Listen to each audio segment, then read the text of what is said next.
એક સરસ મજાના મિશન ઉપર અમે ઘણા વર્ષથી કામ કરી રહ્યા છે અને 2030 સુધીમાં અમારે 10,000 સફળ પબ્લિક સ્પીકરો અને સફળ લીડરો તૈયાર કરવા છે. ત્રણ પ્રશ્નોના જવાબો તમને મળશે કે આપણે શું બોલવું, શા માટે બોલવું અને કઈ રીતે બોલવું, વોટ, વાય અને હાઉ. કે આપણી પાસે નોલેજ છે, સારી ડિગ્રી છે, અનુભવ છે, પણ યોગ્ય રીતે નથી બોલી શકતા. તો આ બધું મળશે કે નહીં મળશે? કેમ તમે ઓળખો છો? કારણ કે બોલી શકે છે, તમે એમને સાંભળ્યા છે, એને કારણે તમે એમને ઓળખો છો. બરાબર. હું જ્યારે સ્કૂલ કોલેજમાં ભણતો હતો ત્યારે બહુ શરમાળ હતો. હું બહુ ઓનેસ્ટલી તમને કહી દઉં, હું જેટલા વર્ષ ભણ્યો છું ને દેવીલાબેન, કે ત્યાં કોલેજમાં પણ ઇવન છોકરી સાથે મેં વાત નથી કરી અને અવેરનેસ માટે. અને આપણે આમાંના એક વક્તા બની શકીએ છીએ. ચલાવ્યું, આપણી અંદર તાકાત રહેલી છે, આપણે બોલી શકીએ. બધું ઠાંસીને અંદર ભરેલું છે. એટલે આપણે આપણી આઈડેન્ટિટી અને આપણી અંદરની ક્ષમતાને ઓળખતા નથી. એટલે પોલીસ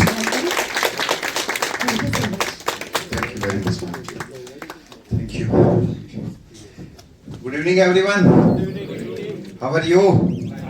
Fine. Okay. બોલો અને દુનિયા જીતો. આ સેમિનારની અંદર હું લાઈફ કોચ કલ્પેશ દેસાઈ ફરીથી આપ સૌનું હાર્દિક સ્વાગત કરું છું.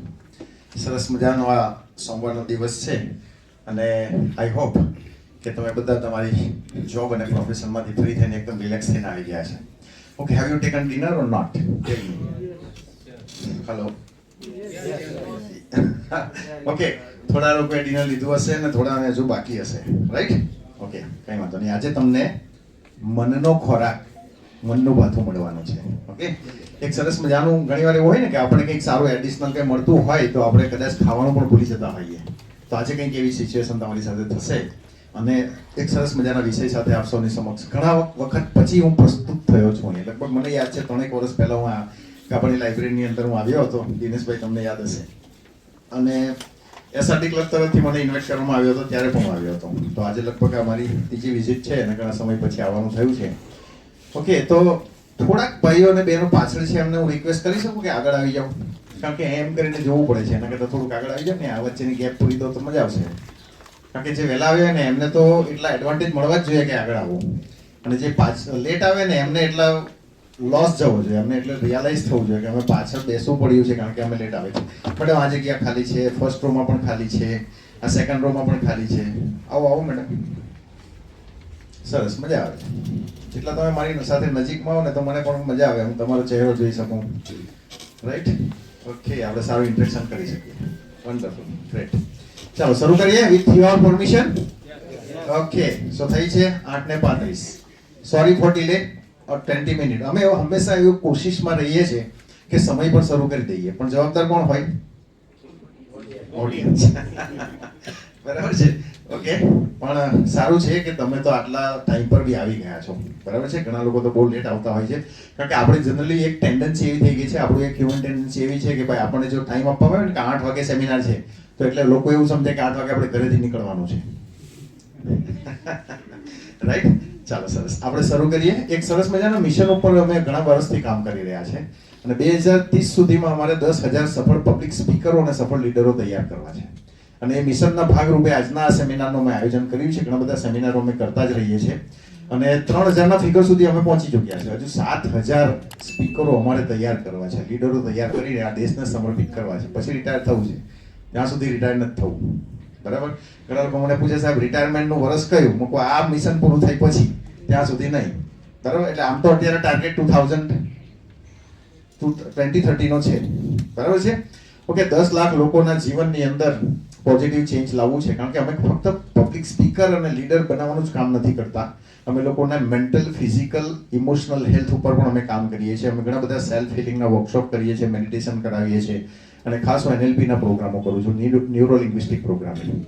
અને મેડમે કીધું કે મેં 3 બુક પણ લખી છે, મારી 2 બુક બહાર પણ છે અને એમાં એક NLPની એક બુક છે, બહુ સરસ મજાની બુક છે. તમે આ NLP મારો સેશન સ્ટાર્ટ કરું તે પહેલા હું તમને કહી દઉં કે NLP નો આખો જે મારો નિચોડ છે, જે શીખવાનું નિચોડ અને આખો જે કોર્સ છે, મેં આખા બુકની અંદર આપી દીધો છે. એટલે તમે NLP જો નહીં શીખવું હોય ને તો તમે કમસે કમ એક બુક અહીંથી પરચેસ કરીને જજો. એટલે 300 રૂપિયાની બુક છે, પણ 300 રૂપિયામાં 30,000નો કોર્સ આવી જાય છે. એટલે 300 રૂપિયામાં તમે 30,000નો કોર્સ નહીં જોઈન કરવો પડે, એવું છે. તો આ રીતના અમે ઘણા બધા કોર્સિસ કરાવીએ છીએ. આ સિવાય કોર્પોરેટ ટ્રેનિંગ પ્રોગ્રામો પણ કરું છું, આ કંડક્ટ અને સ્ટાફ ટ્રેનિંગ પ્રોગ્રામ પણ કરું છું. અને ટીચર્સ ટ્રેનિંગ પ્રોગ્રામ પણ કરું છું. મારા કરિયરની શરૂઆત તો મેં સ્ટુડન્ટથી કરી હતી, પણ પછી ધીમે ધીમે બધા અલગ અલગ સેગમેન્ટના લોકો સાથે ઇન્ટરેક્શન કરવાનું થયું, ઇન્વિટેશન પણ આવતા ગયા અને ઘણા બધા સ્નેહ મિલન સમારંભોમાં પણ મને ઇન્વાઇટ કરવામાં આવ્યો અને ઘણી બધી તકો મળી અને લોકો સાથે ઇન્ટરેક્શન વધતા ગયા. બસ આ રીતના જર્ની ચાલે છે 2000 થી અને 2025 આવી ગયું. 25 વર્ષ ક્યાં નીકળી ગયા કંઈ ખબર નહીં પડી. કદાચ ઘણા લોકો એવા હશે કે જેમણે મને પહેલી વાર જોયો. કેટલા જણાએ મને પહેલી વાર જોયો છે? ઓકે, જો ને આ સુરતમાં આપણે રહીએ ને 25 વર્ષ થઈ ગયા ને આપણે એકબીજાને જોઈ પણ નથી શકતા, રાઈટ? આજ આપણું જીવન છે. ઓકે, એમાં તમારો વાંક નથી, કદાચ મારો વાંક હોઈ શકે. ઓકે, કદાચ હું રિપીટેડલી વધારે વખત અહીંયા આવ્યો હોય તો તમને વારંવાર મને જોયો હતો, રાઈટ ને? ઓકે, પણ હવે જોઈ લીધો છે તો વારંવાર જોવાનું ટ્રાય કરજો. અને ઓફલાઈન તમે મને પહેલા જોયો છે, આજે આપણી ઓળખાણ થઈ ગઈ છે. મારી YouTube ચેનલ છે જેની ઉપર 450 વિડીયો છે, 450 વિડીયો છે. હા, જરા જોરથી તાળી પડે એમ ધીમે થઈ ગયું. ઓકે, કેટલા જણાનું એવું સપનું છે કે મારે YouTube ચેનલ બનાવી છે અને એની પર YouTubeના વિડીયો મૂકવા છે? ઓકે, તો ચોક્કસપણે હું તમને હેલ્પ કરીશ ને. આજનું સેશન એમાં તમને બહુ હેલ્પફુલ થવાનું છે, બરાબર? અને મેં જે વિડીયો મૂકીએ છે એમાં તમે જોશો ઘણા બધા કન્ટેન્ટ પણ એમાંથી તમને મળી રહેશે. કઈ રીતે યુટ્યુબમાં બોલવાનું એ પણ તમને મળી રહેશે, કારણ કે ગુજરાતીમાં છે, હિન્દીમાં છે ને થોડા ઇંગ્લિશમાં પણ છે. પણ ઇંગ્લિશમાં નહીં વાંચો તો સાંભળો તો સાંભળો, વાંધો નહીં. ગુજરાતી હિન્દીના જે વિડીયોઝ છે ને તમે ખાસ સાંભળજો, કારણ કે મેં જે આપણો કોરોનાનો સમય હતો ને એ કોરોનાના સમયની અંદર મેં 45 ઓનલાઈન સેશન કર્યા હતા. ઘરમાં બેઠા બેઠા આપણે નવરા કરીએ છું તો મને એમ થયું કે લોકો સાથે ઓનલાઈન ઇન્ટરેક્શન કરીએ અને લોકોને મોટિવેટ કરીએ. તો 45 અલગ અલગ સબ્જેક્ટ ઉપર મેં 1 કલાકના 45 સેશન કર્યા છે. એ પણ તમને શાંતિથી સાંભળવા મળશે ફુરસદના સમયે, એ પણ જોઈ લેજો. ચાલો, તો હવે શરૂ કરીએ આજના સેશનને, બરાબર? આજના સેમિનારની થોડી હાઇલાઇટ તમને આપી દઉં કે આજે આપણે શું શું બોલવાના છે, શું શું વાતો કરવાના છે. બોલવાની કળા વિકસાવવાથી શું મેજિક થશે એની હું તમારી સાથે વાતો કરીશ. બોલવાની કળા વિકસાવીને કઈ રીતે પૈસા કમાઈ શકાય. કેટલા જણા પૈસા કમાવા છે? કમાઈ તો રહ્યા જ છે પણ હજુ વધારે, એમ બધાને જ. આમાં તો હાથ પહેલો જ ઉપર થઈ ગયા, રાઈટ? ઓકે, તો બોલવાની કળા વિકસાવીને પૈસા કઈ રીતે કમાઈ શકાય, પ્રભાવશાળી વક્તવ્ય કેવી રીતે આપી શકાય અને એને માટે શું કરવું આપણે. અને આજે 3 પ્રશ્નોના જવાબો તમને મળશે કે આપણે શું બોલવું, શા માટે બોલવું અને કઈ રીતે બોલવું. વોટ, વાય અને હાઉ. જો જીવનની અંદર છે ને વોટ, વાય અને હાઉ નું મહત્વ બધી જ જગ્યાએ છે, બરાબર? શું કરવું, શા માટે કરવું અને કેવી રીતે કરવું. શું ખાવું, શા માટે ખાવું અને કેવી રીતે ખાવું. શું બોલવું, શા માટે બોલવું અને કેવી રીતે બોલવું. તો આ વોટ, વાય, હાઉ તમને દરેક જગ્યાએ કામ લાગશે. તો હું તમને આજે સ્પીકિંગની અંદર પણ તમને આ પ્રશ્નોના જવાબ આપીશ, જેનાથી તમને બહુ બધું ક્લેરિફિકેશન મળશે. ઓકે, અને છેલ્લે હું તમને જણાવીશ કે તમારા પ્રોફેશનમાં પબ્લિક સ્પીકિંગનો કઈ રીતે તમે ઉપયોગ કરી શકો. હાલમાં જોબ, બિઝનેસ વગેરે તો કરતા જ હશે ને? કેટલા જણા સ્ટુડન્ટ છે? ઓકે, 5%. કેટલા જણા એમ્પ્લોય છો, એટલે કર્મચારીઓ છો, કોશન કે જોબ કરી રહ્યા છો? ઓકે, તો બાકી બધા શું કરી રહ્યા છે? બિઝનેસ? કેટલા બધા બિઝનેસમેન છો? ચાલો, મેજોરિટી બિઝનેસ કરી રહ્યા છો. વન્ડરફુલ. કેમ છો દિલાબેન? ઓકે, આનંદ થયો તમને જોઈને. ચાલો, સરસ. સો 2026 માં સફળતા જોઈએ કે નહીં જોઈએ? તો હવે બીજો એક પ્રશ્ન તમને બધાને કે 2025 તો પૂરું થવા જઈ રહ્યું છે, 2 દિવસ બાકી છે. મેં તો 2026 ના મારા ગોલ નક્કી કરી દીધા છે. તમે બધાએ કેટલાય ગોલ નક્કી કર્યા છે? બહુ. ચાલો, કોઈ આવું કરવાનું યાર. ખાલી આપણે આમ પેલું આમાં જ ફેસબુક, ઇન્સ્ટાગ્રામ, લોકોના સ્ટેટસ ને રીલ જોયા કરવાની. અરે ભાઈ 2026 આવી ગયું, કંઈક નવું મેળવવું છે કે નથી મેળવવું? તને કહો. મેળવવું છે ને આપણે? ઓકે, કેટલું શું મેળવવું છે? ધન, સંપત્તિ, આ બધું જ નહીં મેં લખ્યું છે, બધું જોઈએ ને આપણને? જોઈએ કે ના જોઈએ? ઓકે, તો હવે એક બીજો પ્રશ્ન કે આપણી પાસે નોલેજ છે, સારી ડિગ્રી છે, અનુભવ છે, પણ યોગ્ય રીતે નથી બોલી શકતા, તો આ બધું મળશે કે નહીં મળશે? નહીં મળે. ધારેલા પરિણામો પ્રાપ્ત નહીં થાય. જો આપણે યોગ્ય રીતે બોલી ના શકીએ તો આપણને ધારેલા પરિણામો ના મળે. પરિણામ મળશે, ના નથી પાડતો, પરંતુ તમને ધારેલા પરિણામો નહીં મળશે. એટલે કે જે ધારેલી સક્સેસ જોઈએ છે, ઓકે, વધારે પૈસા કમાવા છે, નહીં ફેમ વધારે જોઈતું હોય તો એના માટે સાહેબ બોલવું પડશે તમારે, અને યોગ્ય રીતે ઇફેક્ટિવલી બોલવું પડશે. બોલે તો બધા જ છે ને, એમ તો આપણે ચૂપ નથી રહી શકતા. સવારથી સાંજ સુધી આપણે ઘરની બહાર નીકળીએ એટલે બોલવાનું ચાલુ થઈ જાય. ચાલુ થઈ જાય કે નહીં? ચાલુ થઈ જાય. ઓકે, અમુક લોકો એવા હોય કે જેને શાંત રહેવાનું ગમે, બરાબર, ને બોલવું પડે તો એમને જરાક જોર આવે, રાઈટ? કે મારે બોલવું પડે છે, કંટાળો આવે છે. ઓકે, પણ બોલવું એક કળા છે મિત્રો, અને એ કળાને આપણે વિકસાવવી ખૂબ જરૂરી છે. ઓકે, સિલેક્ટિવ સ્પીકિંગ પણ આવે, બરાબર, ઇફેક્ટિવ સ્પીકિંગ પણ આવે, ઓર્ડિનરી સ્પીકિંગ પણ આવે, એક્સ્ટ્રા ઓર્ડિનરી સ્પીકિંગ પણ આવે, એગ્રેસિવ સ્પીકિંગ પણ આવે, સોફ્ટ સ્પીકિંગ પણ આવે. આ બધું જ આપણને ખબર હોય ને ત્યારે આપણે એનો ક્યાં કેવી રીતે ઉપયોગ કરવો એ આપણે જાણી લઈએ તો આપણે ઇફેક્ટિવ કોમ્યુનિકેટર બની શકીએ. અને તમે બધા ઇફેક્ટિવ કોમ્યુનિકેટર કે ઇફેક્ટિવ સ્પીકર બનવા માંગો છો? યસ. ઓકે, તો હવે જુઓ, આપણે જે કંઈક મેળવવું હોય તો એ આ બધું જ જે મેં તમને કીધું કે તમારે આ બધું જોઈએ છે તો એ શાનાથી મળે? ફક્ત એક વસ્તુથી મળે છે. જો તમારી પાસે નોલેજ નહીં હશે તો ચાલી જશે. જોઈએ છે, નોલેજ બી જરૂરી છે, પણ નોલેજ નહીં હશે તો ચાલી જશે. બરાબર? ડિગ્રી નહીં હશે તો પણ હજુ ચાલી જશે, હોય તો બહુ બેટર છે. અનુભવ નહીં હોય તો પણ ચાલી જશે, પણ જો હોય તો વધારે બેટર છે. પરંતુ આ બોલવાની કળા નહીં હશે ને તો બાકીનું બધું નકામું છે. એગ્રી? બરાબર છે. ઘણા બધા મેં ડોક્ટરોને પણ ઇવન જોયા છે, નોલેજ બહુ છે, ડિગ્રી બહુ છે, અનુભવ બહુ છે, પણ એમ જ બેઠા હોય છે, પેશન્ટ આવતા જ નથી. બરાબર? ખાલી જાય છે. ઓકે, ઘણા બધા બિઝનેસમેનો પણ એવા હોય છે કે જેમનો બિઝનેસ નથી ચાલતો. ઘણા બધા સેલ્સમેન પણ એવા હોય છે કે જેમનું સેલિંગ નથી થતું. કેમ? બીકોઝ લેક ઓફ બોલવાની કળા, ઇફેક્ટિવ સ્પીકિંગ. બરાબર ને? શું બોલવાની કળાથી આપણે બધું જ મેળવી શકીએ છીએ? તો ચાલો આપણે જોઈએ. દુનિયામાં બે પ્રકારના લોકો હોય છે. તમે આજે ચેક કરી લેજો કે તમે કયા પ્રકારની કેટેગરીમાં છો. આ બે માંથી પહેલી એક કેટેગરીના લોકો આપણે જોઈએ, અને એ છે સરસ વક્તવ્ય આપી શકનારા લોકો. પહેલા સરસ વક્તવ્ય આપી શકનારા એટલે કે સરસ બોલી શકનારા લોકો છે. આ એક કેટેગરીના લોકો આપણા દેશની અંદર છે, બરાબર, આપણા શહેરની અંદર પણ છે. અને બીજા જે છે વક્તવ્ય ન આપી શકનારા, કે જેઓ નથી બોલી શકતા સ્ટેજ પરથી. ચાલો અહીંયાથી પહેલી કેટેગરીમાં કેટલા જણા આવે છે? Rays your hand. પહેલી કેટેગરીમાં સ્ટેજ પરથી બોલી શકનારા લોકો. ઓકે, 1 2 3 4 5 6 7 8.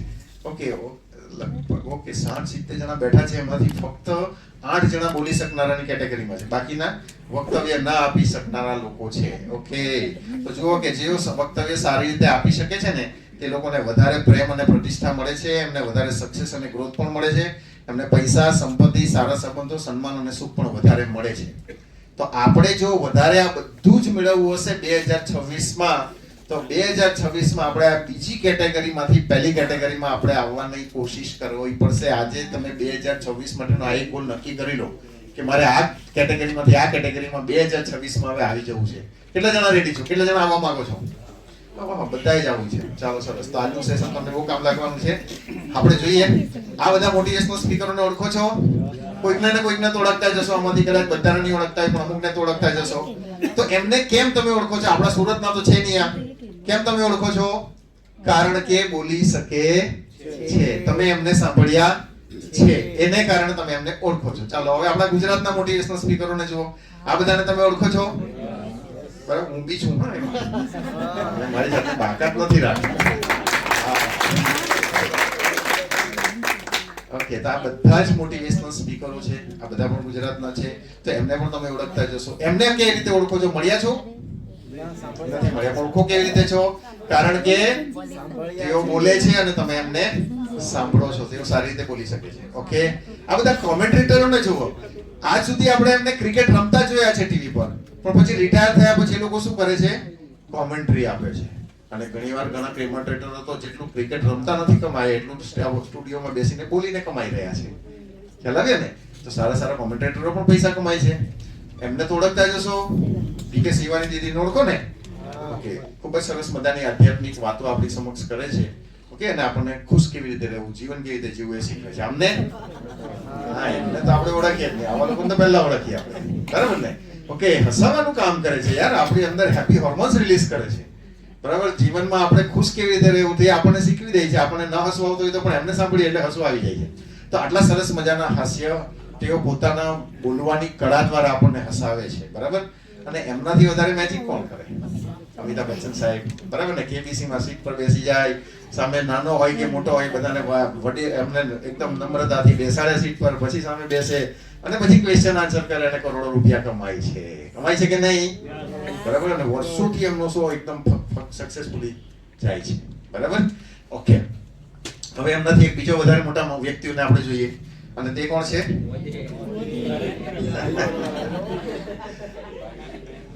કોઈને પ્રોબ્લેમ તો નથી ને ભાઈ આ વ્યક્તિથી? હા, તો વાંધો નહીં. પ્રોબ્લેમ હોય તો પણ મને વાંધો નથી ભાઈ. ઓકે, ના, બહુ સરસ સન્માનની વ્યક્તિ છે. હું તો એમનો ફેન છું ભાઈ, તમે હોય કે ના હોય. બરાબર, અને તે પાર્ટીની રીતે કે રાજકીય રીતે નથી, પરંતુ એમની સ્કિલ, એમની એબિલિટી, એમનું ડિસિપ્લિન, એમનું ડેડિકેશન, એમનું કમિટમેન્ટ, એમનું હાર્ડ વર્કિંગ, આ બધું જે એમની પર્સનાલિટી છે ને, એમનો હું તો ફેન છું. બરાબર છે? કારણ કે 9 દિવસ સુધી ભૂખા રહેવાનું, ઓકે, પાણી પર રહેવાનું, સવારથી સાંજ સુધી મહેનત કરવાની, દેશ માટે જીવન આપી દેવાનું, બરાબર ને? બહુ બધી છે એમની સ્કિલ. હું એમના વખાણ કરવા નથી આવ્યો, પણ વિશ્વમાં આપણને આઈડેન્ટિટી અપાવી છે આ વ્યક્તિ, અને શાને કારણે? બોલીને. કામ તો કર્યા જ છે, પણ બોલીને એમણે વિશ્વમાં આપણને આઈડેન્ટિટી અપાવી છે. બાકી આપણે કામ અમેરિકા અને ચાઇનાની સામે આપણી કામ વેલ્યુ હતી? આ વ્યક્તિએ વેલ્યુ અપાવી છે આપણને. ખ્યાલ આવ્યો? બોલીને વેલ્યુ અપાવી છે. તો બોલવાનો પાવર તમને હું તો બતાવી રહ્યો છું, બીજું કઈ નહીં. કે બોલવાથી શું થાય તેનો હું પ્રૂફ તમને આપી રહ્યો છું. હવે મારી વાત કરું, ચાલો, મારી જર્ની. બરાબર, હું જ્યારે સ્કૂલ કોલેજમાં ભણતો હતો ત્યારે બહુ શરમાળ હતો. હું બહુ ઓનેસ્ટલી તમને કહી દઉં, હું જેટલા વર્ષ ભણ્યો છું ને દેવીલાબેન, કે ત્યાં કોલેજમાં પણ ઇવન છોકરી સાથે મેં વાત નથી કરી. હિંમત જ નહીં થતી એમ છોકરીઓ સાથે વાત કરવાની. બરાબર, અને સ્ટેજ પર હારું નહીં કરી તો એમ એ વાત સાચી. કરી હવે કદાચ અહીંયા ના આવતે ના, એ વાત સાચી, રાઈટ? ઓકે. પણ પછી મેં શરૂઆત કરી ગ્રેજ્યુએશન કમ્પ્લીટ કર્યા બાદ. સાયન્સ ગ્રેજ્યુએશન કર્યું અને ત્યારબાદ ટેકનિકલ નોલેજ લીધું કોમ્પ્યુટરનું, કારણ કે તે સમયે કોમ્પ્યુટરની બહુ ડિમાન્ડ હતી. અને ત્યાર પછી કોમ્પ્યુટર ઇન્સ્ટિટ્યૂટ પોતાનું સ્ટાર્ટ કર્યું મેં. અને પછી 1996 થી એમ તો મેં કોમ્પ્યુટર ઇન્સ્ટિટ્યૂટ સ્ટાર્ટ કર્યું. 2000 થી મેં મારી ટ્રેનિંગની શરૂઆત કરી, પ્રોફેશનલ ટ્રેનિંગની. સ્ટાર્ટિંગમાં બહુ બધો સંઘર્ષ આવ્યો. બરાબર, આપણે જ્યારે કોઈ પણ બિઝનેસ સ્ટાર્ટ કરીએ ત્યારે ધીમે શરૂઆતમાં થોડા સ્ટ્રગલના દિવસો હોય. ધીમે ધીમે આ કામ કરતા રહ્યા, અને બોલવાની કળા હતી, અને એ બોલવાની કળા ધીમે ધીમે વધારે પોલિશ થતી ગઈ, તેમ તેમ સફળતા વધતી ગઈ. અને પહેલા તો હું ક્રિકેટર હતો. તમને હું કોલેજમાં હું ક્રિકેટ ટીમનો કેપ્ટન હતો. આ તમારી જ નજીક કામરેજ 4 રસ્તા ખોલવડ કોલેજ છે, જોઈ છે? હા, તો હું ખોલવડ કોલેજમાં જ સાયન્સ ગ્રેજ્યુએશન પણ મેં કરેલું, અને ખોલવડ કોલેજની ક્રિકેટ ટીમનો 2 વર્ષ સુધી કેપ્ટન હતો. બરાબર, ને હું યુનિવર્સિટીમાં પણ રમેલો. એટલે પહેલું મારું પ્રોફેશન સિલેક્શન, એટલે કે પહેલા પેશન હતું ને, પેશન, મને ઈચ્છા હતી ક્રિકેટ રમવાની. થોડુંક તે સમયે પુશઅપ નહીં મળ્યું, ફેમિલી બેકગ્રાઉન્ડ ન મળ્યું, એટલે આગળ વધારે ન જઈ શકાયું. યુનિવર્સિટી સુધી ગઈને અટકી ગયા. પછી પ્રોફેશન બદલાયું. પછી મને સ્પીકર હું બન્યો, સ્પીકરમાંથી પછી ટ્રેનર, અને ટ્રેનરથી પછી કોચની મેં જર્ની શરૂ કરી. અને 25 વર્ષની આ ટ્રેનિંગની જર્નીની અંદર મેડમે તમને પરિચય મારો આપ્યો તે રીતે 600 થી વધારે સેમિનારો, 80 થી વધારે વેબિનારો, 250 થી વધારે ટ્રેનિંગ પ્રોગ્રામો અને વર્કશોપ અને કોર્પોરેટ ટ્રેનિંગ સેશન, આ બધું મેં કન્ડક્ટ કર્યું. 800 ટીચર્સ ટ્રેનિંગ કરી, 1.5 લાખથી વધારે લોકોને ટ્રેન કર્યા, 3,000 થી વધારે સ્પીકરો મેં તૈયાર કર્યા. એમાંના અમુક લોકો અહીં બેઠેલા છે. બરાબર, પછી છેલ્લે ઓળખાણ આપીશ એમની. મેં 4 બુકો પણ પબ્લિશ કરી. ઓકે, તો આ બધું શાને કારણે કરી શક્યો? ફક્ત બોલવાની કળાને કારણે. બરાબર, હું એક જ વસ્તુ તમને સમજાવવા જઈ રહ્યો છું, અને એ છે બોલવાની કળા. બરાબર છે? ઓકે.